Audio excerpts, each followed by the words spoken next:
Hi, I'm Doug DeHaven with DJD Labs, and today I have Jason with me, a Toyota technician. And before us, we have a Prius Synergy Drive, also known as the transmission. And Jason here knows the most about it. He'll be able to explain some of the details, why we have it, and what we're going to be doing with it. Yeah, basically we had a Prius with a driveline noise upon regenerative braking. Whenever you'd slow down, it would start making like a bearing noise. So the vehicle was in a wreck.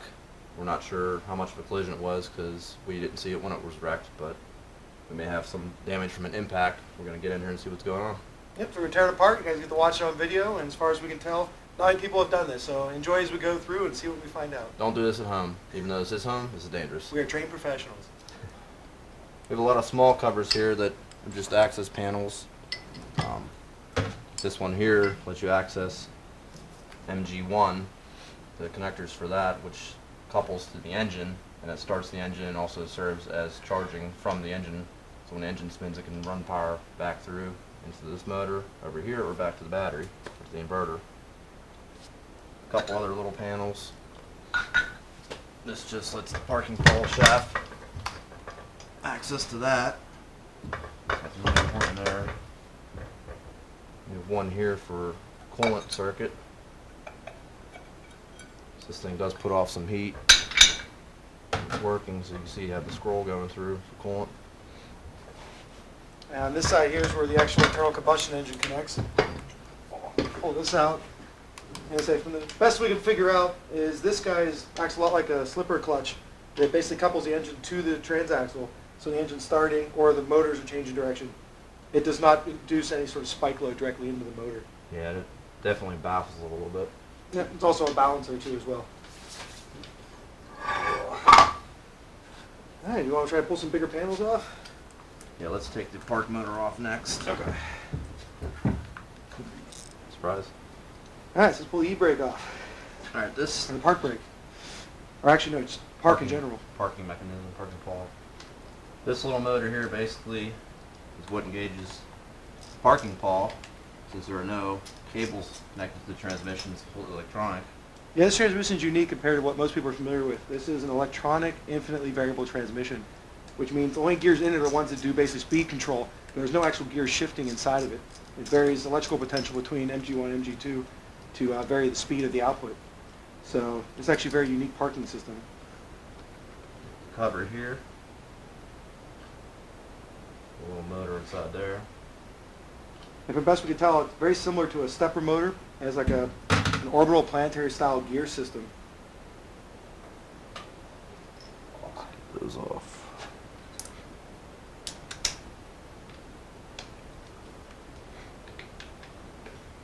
That. The other internal part of the motor here fits inside this.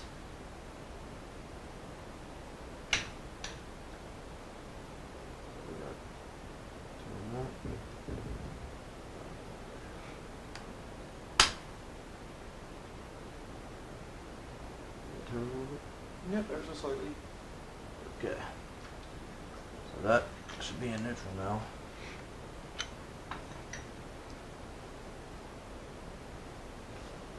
So now we can start pulling some covers off. Yes. Which one do you want to start with? I believe we have to start from this end. Okay. Before you spin it around, let's explain to the guys real quick.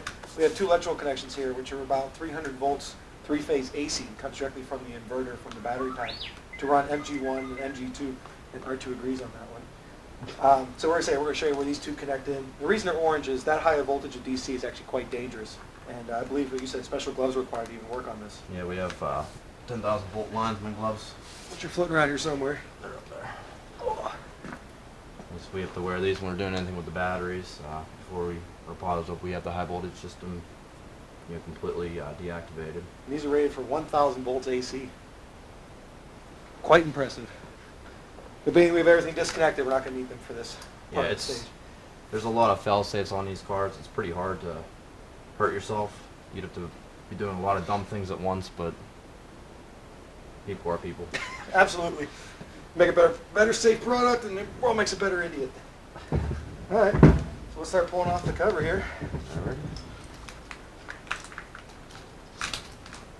Pull some stuff off too if you want. Absolutely.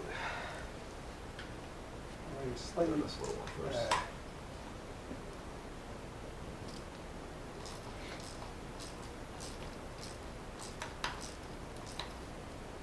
Joys of Loctite.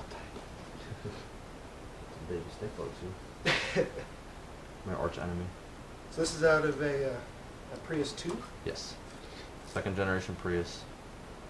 It's green Loctite too. I believe this, on the first gen, this was the cover for the oil pump.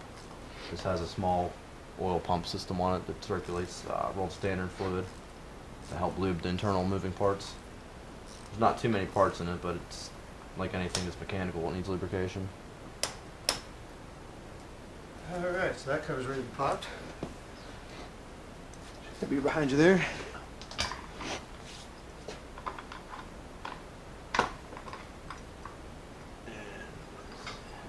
Yeah, here's the cover. O-ring. O-ring. And here's your oil pump right here. Got the base level unit.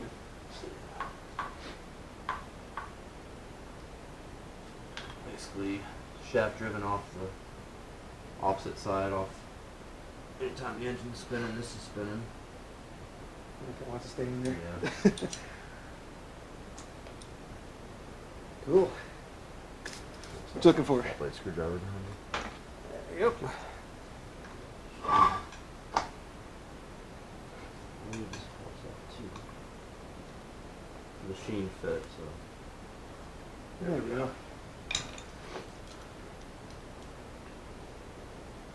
Pretty neat little simple design. Basically, as that spins, the chamber changes size. So it goes around and creates vacuum, sucks the oil and pushes it through. Push it through the system.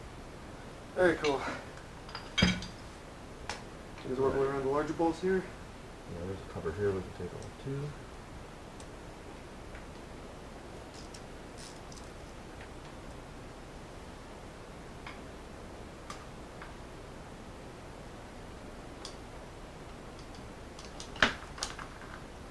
Does. A little blood there. Yeah, okay, what we have, this is for the parking ball. This is basically the limiter and the resistance. It makes a little, It's like a little divot with the yeah, spring. it's a divot. Yeah. Like a latch, kind of like the way a ratchet works in a way. Keeps it one spot or the other. Okay, the parking ball actually goes in this way. Take that off too.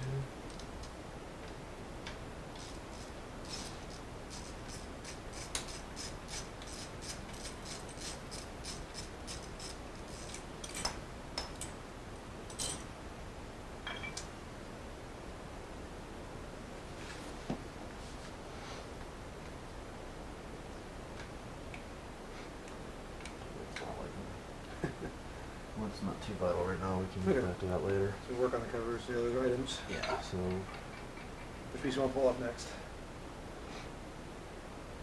try to remember when I did the first gen one, which one I took off. We'll do this one first. Okay. Get the Start with bigger that side? So slide this back a little bit. Layer back on this? Yeah. Okay.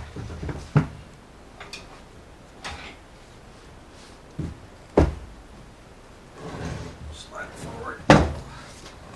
Alrighty. Alright, let's pull the cover off and see what we can find underneath.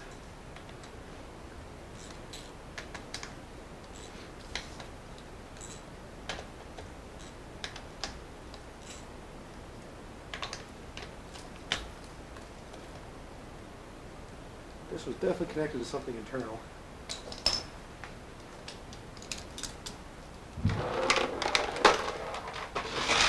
Bucket of bolts.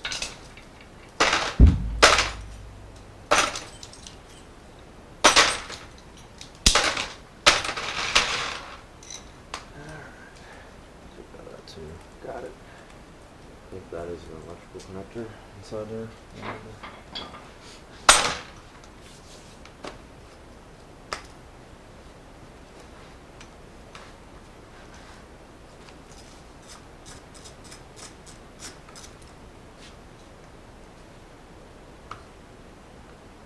Get that right in here.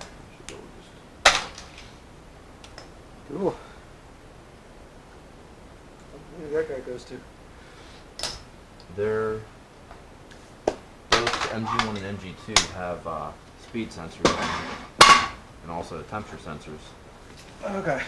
And basically it knows when it's spinning, how fast it's spinning, and what the temperature of them are. Keep them from Keep them happy. overheating and having bigger problems.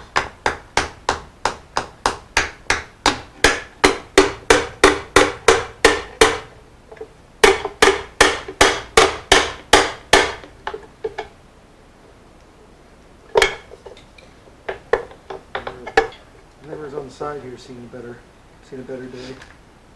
Yeah, it's another connector. One's a connector. I had to switch that off the old one because when this one came out of the junkyard,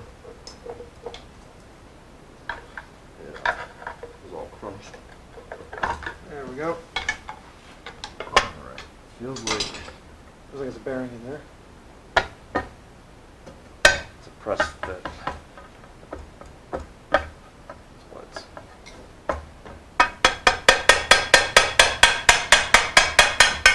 There we go. Slide out.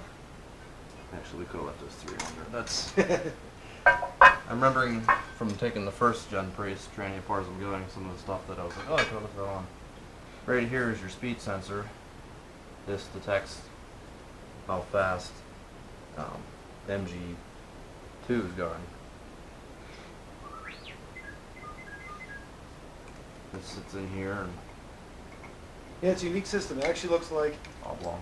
it induces a current into these small coils, and there's like an oblong induction motor style plate. It's kind of oval shaped, and that rotates inside this field, which then can tell it where it is in space, which gives it its RPM meter. The best I can tell.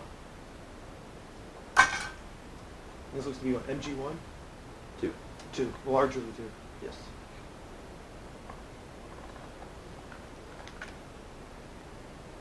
Here's a Sensors. spacer for setting the bearing tolerance.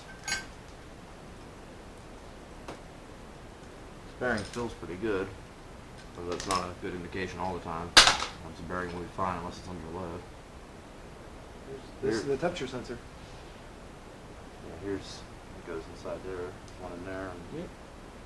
Yeah, it looks like there's a little thermistor or thermocouple down inside that guy. yeah, that would sit at the bottom, so that would read fluid temperature, and then the windings have a With their own sensor.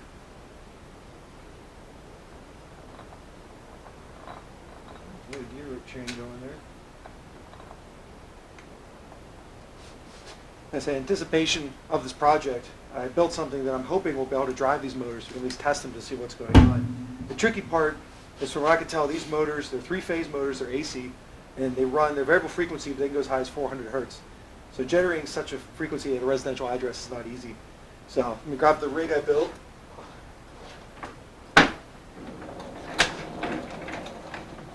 That's this guy here. It's basically, turn it up. yep. There's a 2 horsepower, 3450 RPM AC motor that drives a modified old GM Delco alternator that I have output the 3-phase straight, which goes down below, which I'll explain in a second. The rotor of the alternator I have on a variac. I can vary from 0 to 120 volts. Goes to a bridge rectifier and then a smoothing capacitor. And I put it on a foot switch so I can start it up remotely. On the bottom down here, I have 2 large isolation transformers. I have wired to go from 24 volts up to about 208 volts. They're wired open delta to produce the 3-phase step up. Not as efficient as closed delta, but it's best I could do with what I have. And on the output here, we have our 3-phase hooked up. And I should connect 2 leads here.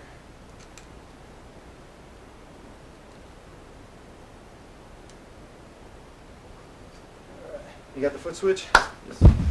Alright, so feel free to step on the switch for me. And I'll slowly increase the winding voltage here. See if we get anything on the output here. Feel it humming. No, if I try that again? I'm going to voice over here. In hindsight, looking back at this, I realized my device did not work well with the Prius transmission for their motors are a synchronous AC motor, which means I need feedback from the motor to know where it's located, what RPM, and what poles to fire at what frequency.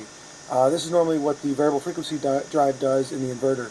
So my device would have worked if I would have been able to sync up the rotation of the device directly with my 400 hertz I was outputting. So obviously that was not able to happen, so that's why this device did not work in practice. Because we're running off a single circuit, but as we tear it further down apart, see if I can get the spin up for you guys.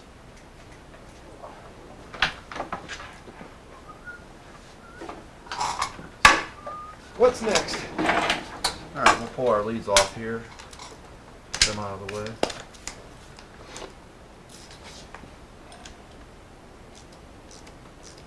I guess it's not as easy. This guy's just pulling straight out. The other one I had pulling that out, I had 2 pry bars and Gotcha.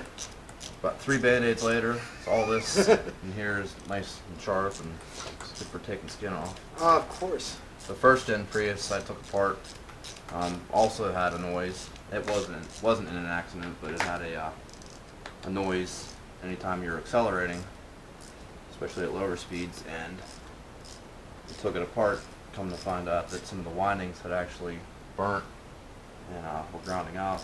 We'll have to grab that for a later part of the video to show you. Interesting enough, though, it did not cause a light at all in the hybrid system. Nothing was on. As far as it was concerned, it was happy. Yeah. It's noisy. I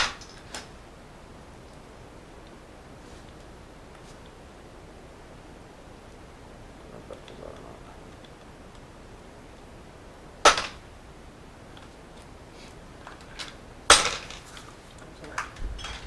300 volt DC cable. Yes.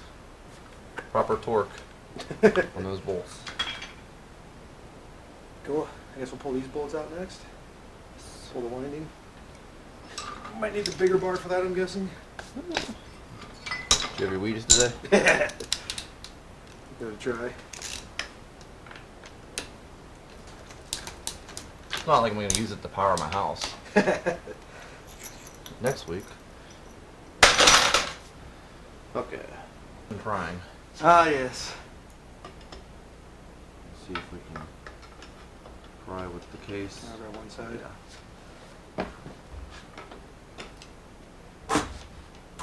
There we go.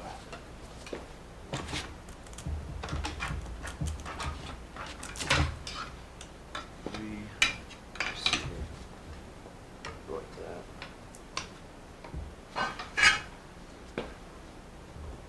Might even be able to get Both is one unit there. a dot full. Want to trade we both do one side? Let's try to. There we go. Set that away from anything metal. Yeah, the magnets in this thing are so strong that, as you can see, let's see if I can get it to this piece of metal on my finger. As you can see here, Might actually bring that a little over the frame here. it'll pretty much pick itself up. It's not very light either. Yep. This guy runs on, I believe, neodymium rare earth magnets. Yeah. Alright. Set that guy there. Let's see if we can get this coil out now. Probably easier than the way we did it before, but Yep. not too bad now. Alright. Slide this guy back here. I'm going to try to do my best to explain these motors here. They're a very unique motor design. For a normal, try to get too close. A normal induction motor is set very similar to this one. So here's your standard three-phase induction motor. The coil field winding is almost identical the way it's wired. They just have plates inside, so it actually induces a field or a reverse current or polarity in the plates that makes the motor operate. You can't do that in the Prius transmission because at very low RPM it's very inefficient and it wouldn't be able to operate it very well. So they actually put in here in somewhat, I think it's a V configuration, rare earth permanent magnets. So at lower RPM it has much more torque than a regular induction motor. So it's a hybrid permanent magnet AC three-phase induction motor. I'm sure there's a fancy name for that out there that I'm missing. But that's how this guy operates. I'm sure some Prius techs out there screaming at the computer on that one, but best I can describe it. All right, let's see if we get further into the case. We're gonna put this guy somewhere safe. Yeah, nothing looks The coil looks happy. yeah, nothing looks burnt. There's no signs of scraping or rubbing. Yeah, we'll slide this back over. And see if we can get further down into it.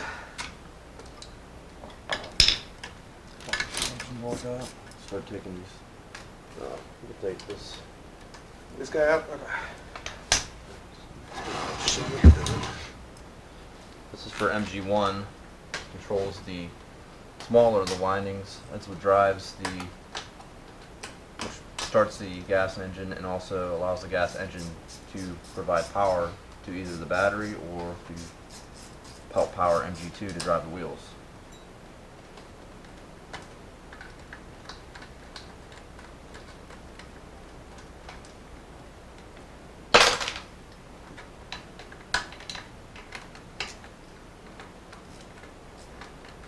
Hey, more Loctite.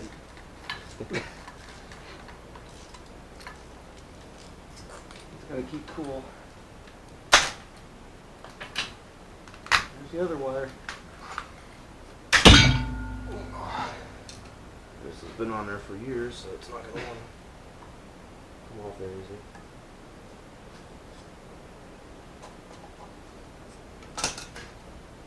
All right. Okay, that's off. Start pulling some housing bolts. Yes. All right.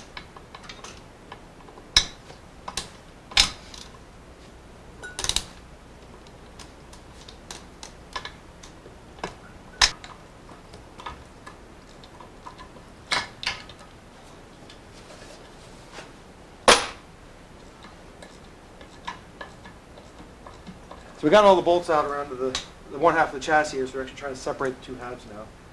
It was quite the process. Probably about 30 bolts holding it together. Yeah. Now, Something to do with the marks in here, or is that? I know with it's another kind of a machine fit with the final drive Gotcha. ring gear. We try to be delicate in getting this off. It's got a big old chip on. There we go. Gear it carnage. feels like there's something hanging there, so I watched it fall in. Oh no, you're good. I'll put that one. I will try to get that out later. Alright, here's the top half.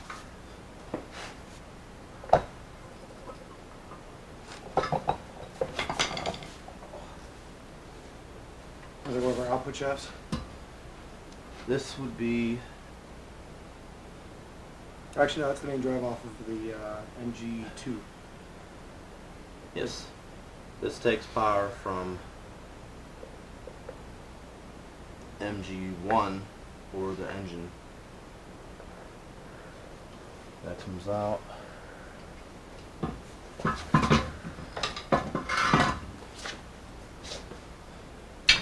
Remember our oil pump from earlier that came out of the back of the case? This is the shaft that drives the oil pump. Like I said, this shaft here comes down through and connects to the engine and to MG1. So anytime the engine or MG1 is spinning, Which is almost all the time. yeah, oil pump's pumping. That has a really nice chain. Yeah. It's coming. Yeah. Surprised that came out with the Yeah. The chain on it and everything. pickup. I'll give a little tap.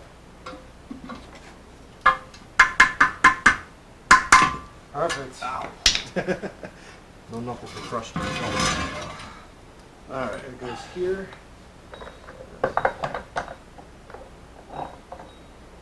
No one pops in this either.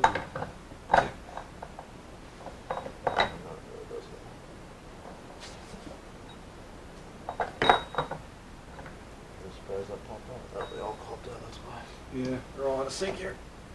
Next to that one. Here's your final drive Differential. differential with your spider gears. And the gear reduction. There we go. Alright. Yeah, these teeth on here, that's what the parking pawl engages to. Parking pawl itself is this. A little bit shaded pink. So you got some fluids floating around in there. That is a really nice chain.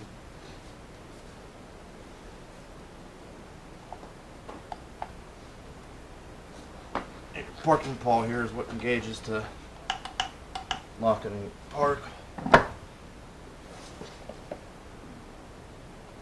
That's how I work on pulling these housing bits out.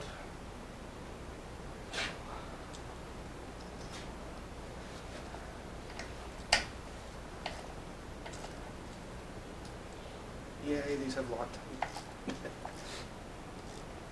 How much bearing it is? That doesn't sound happy. No, it doesn't.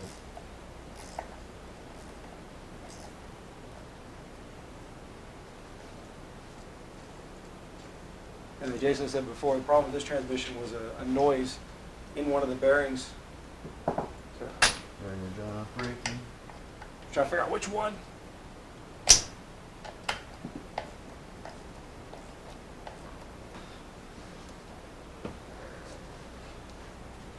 Right up here we have your compound planetary gear set. Some thrust washers, Thrust bearing. thrust bearing. Actually one of the Planetary gear sets. gear sets, sun gear, planet gears. Outer case is actually part of the ring gear.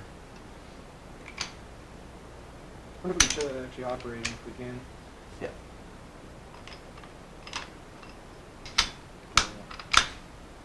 So what we have here is you have your sun gear, ring gears, or follow gears, depending upon when you were born.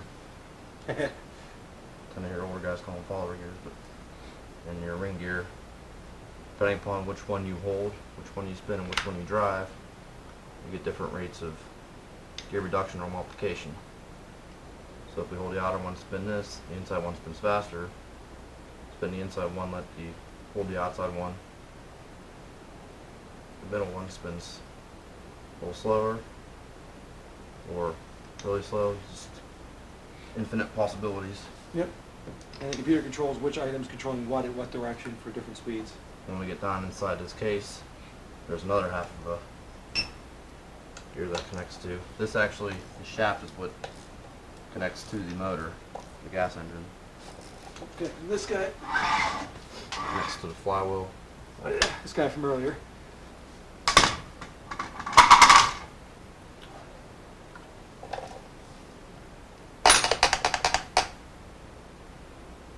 Probably come out the bottom.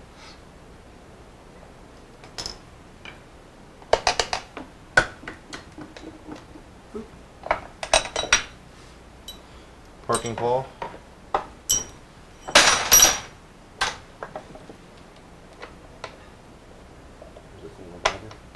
Think of it, Bob. Yeah. Technical term. One of the best. It's called a Delta Triforce. Yeah, yes. These actually feel like they're. Yep. Watch this cord. Speed sensor. So I'll put this guy.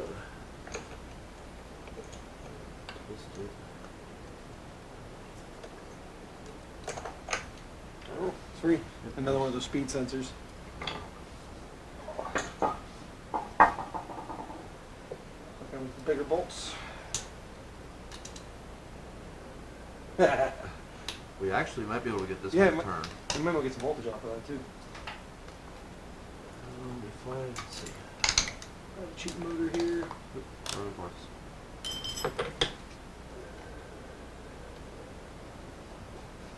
Go ahead and give her a spin. Yep, sure enough. You can see it going in and out of phase. Yep.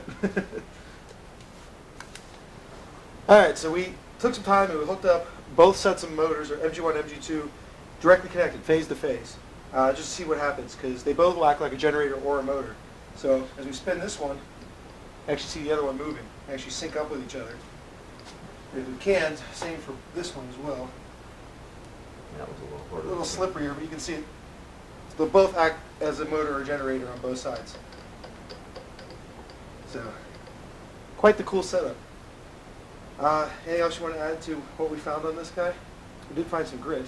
Yeah, there's a lot of grittiness on the bottom of the case, the training fluid, so obviously something's going on, one of the bearings breaking down. I mean, other than that, we don't have these fail too often, other than from outside causes. Mm-hmm. So they're pretty bulletproof. Pull the wires off. I guess we'll try to get this field out and the armature out.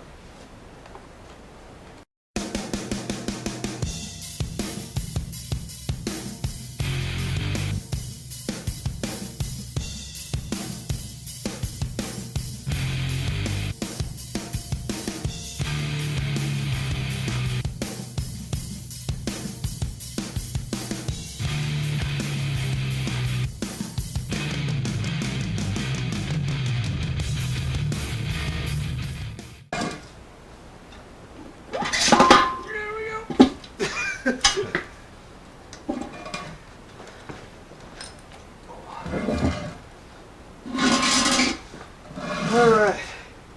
So now, A little ratchet. is that all our pieces? The extension. Yeah. Just this junction board. All right, so we have everything all torn out of the housing now. Everything's laid out basically how it was operating inside the transmission itself. So we can help explain how this operates to the best of our knowledge. I'll let Jason take it away. We have here's MG2, it's the bigger of the motors. MG1, the flywheel here.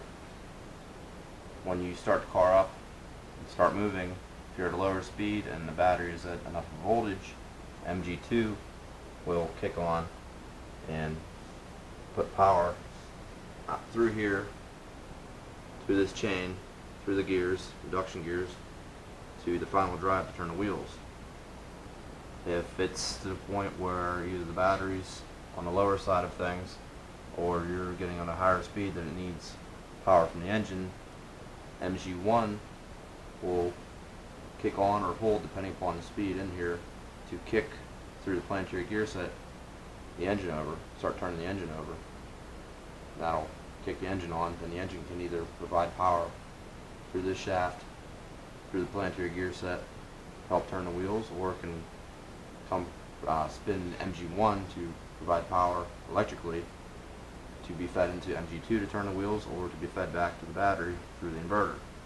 And really, the way it's set up with this device here is no individual device can actually drive the wheels on its own. Something either has to be stopped or spinning in another direction for it to operate.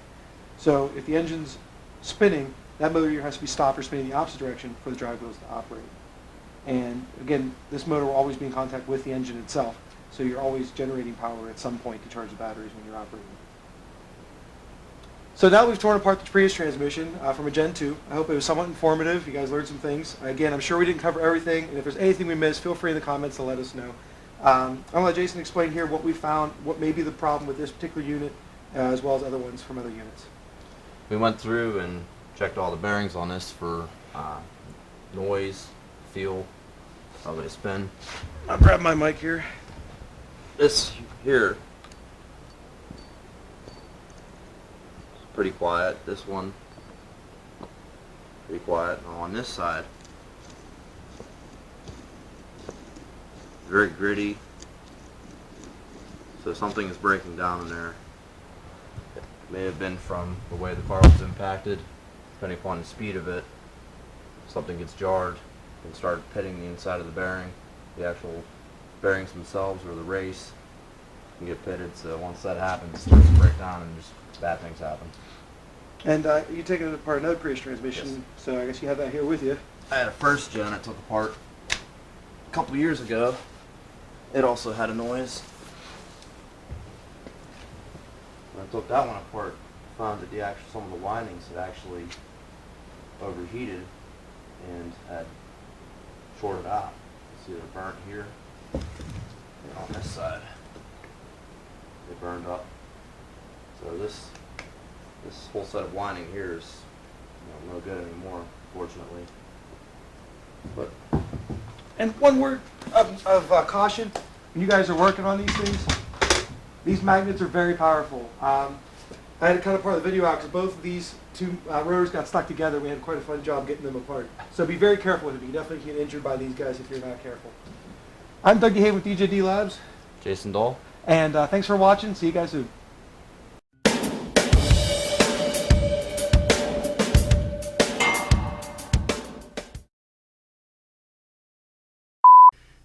I guess we Got some popsicles in my cellar. Now we're in stereo. Three. Doesn't that make my voice sound better? 2. Alright, recording. Yeah, everything's...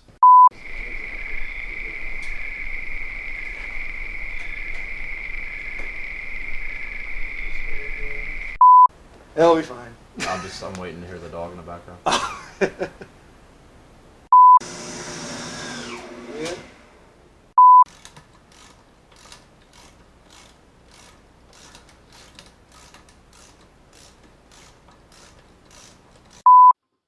It's coming.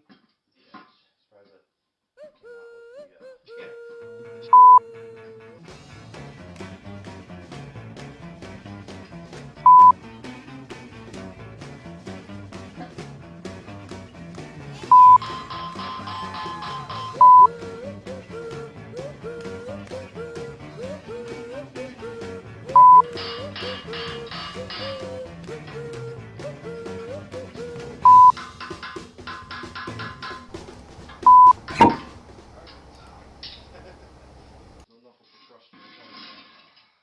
So I guess basically for closing, we'll say, I hope this was informative and stuff like that.